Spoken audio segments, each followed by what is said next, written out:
Hello everyone, it's Jamal Thomas. Welcome to the Progressive Soapbox. I've been Gordon the Mick, man. He pointed my point of view into something that I hadn't paid attention to today, or at the very least I didn't get a chance to jump to today. What's happening in the UK? Now, events have been speeding up in the UK. Forgive this is on camera. I'm at low energy stage, and there are a few stories I need to get to. So my wife was nice enough to fix me a cappuccino and bring it into the room. So thank you very much. I'll sit it back here. A lot was taking place in the UK today. So while Donald Trump was in Helsinki chumming it up with Vladimir Putin, while the press was losing their shit, calling it treasonous for the American president to get out there and say things that are true. One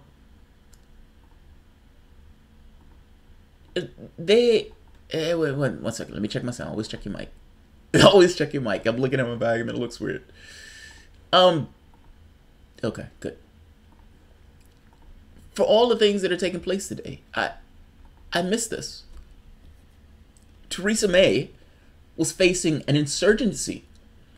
Now, when you look at democratic politics in the United States, and you see lefties and you see progressives and you see how they go about their affairs in a Democratic Party, how sheepish.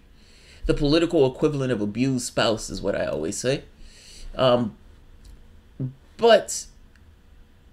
one second, guys. I'm just making sure that, because this looks weird. Why is this muted? All right.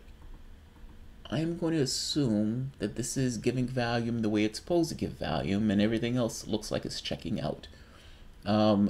So I'm going to assume that I am live, even though this volume thing is doing something different. It's freaking me out. All right, hearing you just fine. Thank you, Matthew B Squad. Good looking out. So the crowd is freaking out. The public is freaking out.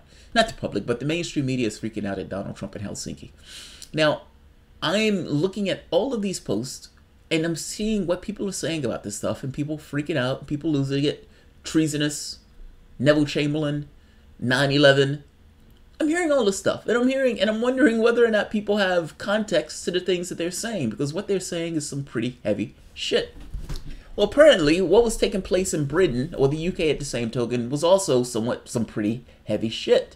An insurgency among the Tories. The Brexiteers are not happy with the Chequers Agreement, and in not being happy with the Chequers Agreement, they gave the Prime Minister, they put her on notice. Let's say it that way. Rees-Mogg holding up the opposition, rebel headquarters with a monocle. Rees-Mogg, essentially, we're not accepting what you're putting forward. Now, he has an organization, it's called, European Research Group, something to that effect. He's the chair of that group. Where is it? Yeah, the European Research Group. Good. I need to trust myself more. And Rees-Mogg has wanted to add 4 amendments, or their group wanted to add 4 amendments. Now, some of those are considered to be somewhat innocuous, but one is not considered to be innocuous, and that's the one that Rees-Mogg was pushing for. The government was against these amendments. At noon, the government was against these amendments. A few hours ago, the government was not against those amendments, and the government tabled those amendments to be voted on, 3 of which passed, including the one that was most insidious. That one passed only by like 3 votes. The government literally almost lost that vote. A bunch of Remainers for the side of, a bunch of people for the side of Labor joined the government in order to push that forward. But she only won that by like 2 votes, by 3 votes. So let's go through what has been taking place in the UK. Because this is utterly fascinating. But what it boils down to is the Prime Minister was able to advance her aims, but in advancing her aims, she's pissed off a lot of people. Now, what I mean by this is, think of it this way. The Prime Minister needs to get something done. Great. The Prime Minister has a white paper where she's trying to bridge these two sides, the Remainers and the Brexiteers. I think this is the impossible dream, but that's what the Prime Minister is trying to do so great. The Prime Minister has her event at Chequers, in which she was trying to lay down the law and bring everybody together, and Boris Johnson resigns. David Davis resigns. There's another guy who I didn't even know existed, resigned. Apparently, there were a few other people who resigned after it. And even today, somebody else resigned. You have all of these people who immediately join UKIP, meaning the public. UKIP's demographics spiked almost overnight. People angry. This is not the Brexit we signed up for, even though no Brexit had been signed up for at all, because nobody knew what Brexit meant. Nobody knew what Brexit meant. So, you had some people in our camp that were the hard Brexiteers, let's say led by Rees-Mogg, who said, we're not giving another inch. This is essentially putting us in a position of a vassal state. And went about adding amendments to the white paper that she came up with at Chequers. Now, some people would say he added these amendments to sabotage it because he knows that the EU will not be for it. That might be true. Another argument can be made. In fact, before we get into that, let's look at the sources themselves. Let's be specific. I try to give a summary of what's taken place because I think the summary gives a rounded point of view and then digging into the details of what's taken place. The basic summary is capitulation by the government. The government gave in, bend the knee. Rees-Mogg tackling Theresa May with her arm behind her back. And ultimately, things that the government did not want to sign up to, the government eventually turns around and says, these are perfectly okay under the guidelines of the Chequers Agreement. They weren't okay earlier today. They're okay now. They're okay now because there are 40-odd members, and you only need 48 to call for a no confidence vote. Theresa May understood that it was possible for her prime minister to be called into question if Theresa May didn't give way. That's what it boils down to. That's what has taken place today. Now, another way you could look at this is maybe Theresa May is really a Remainer at heart. Maybe Theresa May can't come out and say, we, the Tory government, call for this because we didn't believe that the public would actually do this.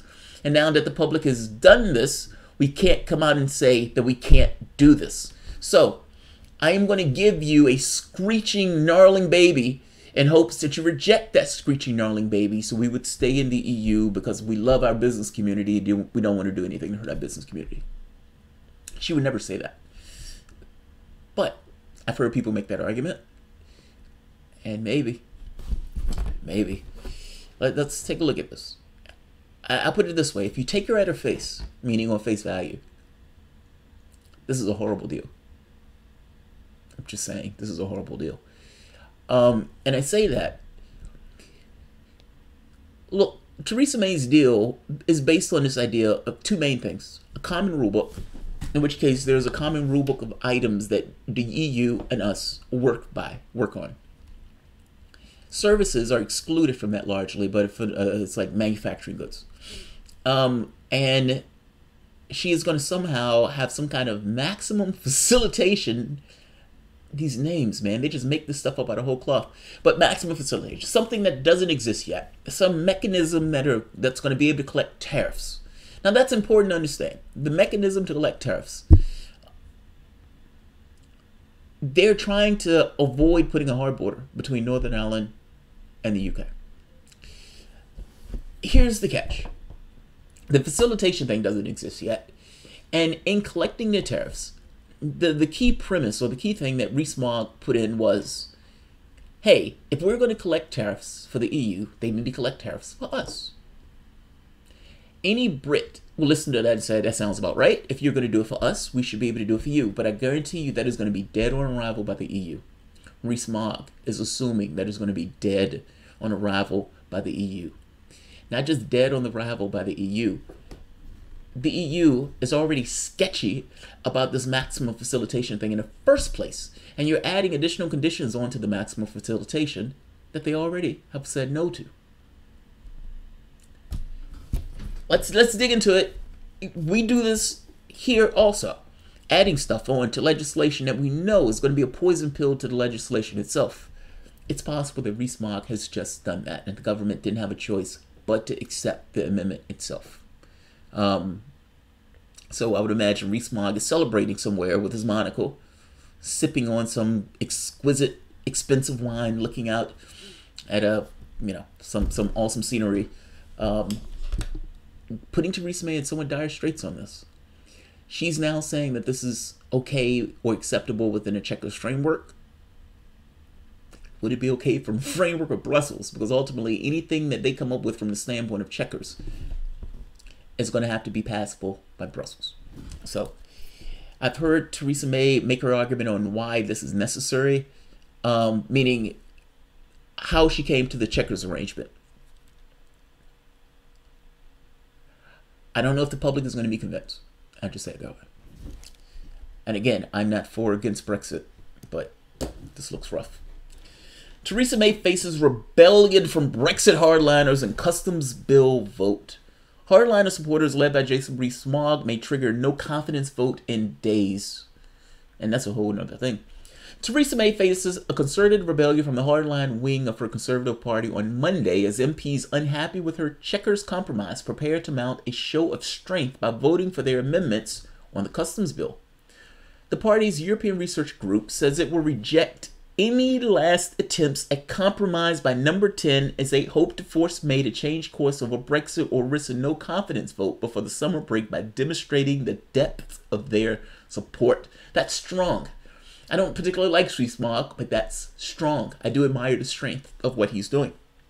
The special ERG whipping operation used a WhatsApp messaging service has been created by Steve Baker, the former Brexit minister who resigned from the government last week, although the ERG insiders would not put a number on how many they expected to rebel in the comments. Jason Rees-Mogg, the chairman of the ERG, told the BBC, "We'll have an idea at number of the numbers at 10 p.m. Monday evening, while on ERG insider added that they were intensely relaxed about the number of rebels they had signed up. Hey, we're pretty comfortable about the number of people we're going to have to gut our prime minister." That's amazing. Last week, members of the Hard Brexit Group put down 4 amendments to the taxation cross-border trade bill due to be debated on Monday evening, aimed at halting the customs plan announced by May at Chequers 9 days ago. The level of support that attract will draw intense focus, particularly if the number significantly exceeds 48 required to call a vote of no confidence in May's leadership of the Conservative Party. Now, let's see. Here's the thing. Let's jump to another one. Let's go here first. Theresa May is poised to hand the hard Brexiters a victory by, right here. So early in the morning, they didn't know. They wasn't sure what was going to take place. In fact, they thought that Theresa May was going to be against these. Fast forward a little bit, around 10. The European Research Group, led by Jacob Rees-Mogg, has put down 4 amendments to the taxation bill as it bid to force the Prime Minister to back a hard Brexit stance. Her spokesman signaled a climb down when he told reporters, "We will consider the amendments and set out our position in due course." It appeared that the government might accept all 4 amendments in the belief that doing so would not wreck the Chequers plan for tariffs even before it reaches Brussels. The most significant will prevent the UK from collecting duties from the EU unless Brussels agree reciprocal agreements, which the Brexiteers believe will kill off the prospect. It's a poison pill, that's their point. But a government source suggested this would not conflict with the Chequers proposal, dubbed the Facilitated Arrangement, Customs Arrangement. By early on Monday, it had been signaled that by 11 Tory MPs, including former leader Ian Duncan Smith, former cabinet minister Priti Patel, the name always trips me out, Priti, it sounds like you're saying pretty, Priti Patel, and Rees-Mogg. And again, we're going back to the 48 members. Let's go to one more. May narrowly heads off defeat after caving into Brexiteers hardliners. She caved in. She gave them what they wanted from the standpoint of the amendments. Let's go through the amendments themselves because I find it to be amazing. So let's start at the top. Theresa May has narrowly seen off a Commons rebellion from Conservative Remainers unhappy that she caved into hardliner Brexiteers by accepting their amendments to the custom bill. So we had the Brexiteers put forth their amendments, poison pill amendments, or at the very least one was a poison pill amendment. Theresa May had to accept those amendments because they were floating around this idea that they were going to essentially go after Theresa May for a no confidence vote, that they still may do, mind you. She accepts them in hopes that she can essentially get past it. And now you have Remainers who are pissed off that the Prime Minister has essentially accepted what the Brexiteers wanted. Theresa May has narrowly seen off a Commons rebellion from conservative Remainers unhappy that she had caved into hardline Brexiteers in their amendments to the Custom Bill. The government majority was reduced to just 3 votes on 2 of the most controversial amendments after leading Tory Remainer Anne Soubry complained that the Prime Minister had lost control of events by making concessions to right-wing European Research Group of MPs.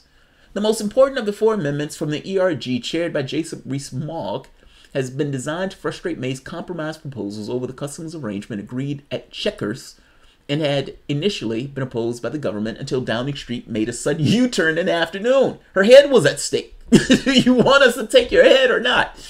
Number 10 then concluded that all 4 amendments were consistent with the Brexit white paper, a decision so incensed Tory Remainers they vowed to vote against the amendments on Monday night Commons debate. One junior minister, Gutto Bebb, resigned rather than support the ERG Custom Union Amendment, which narrowly passed 305 to 302. That's amazing.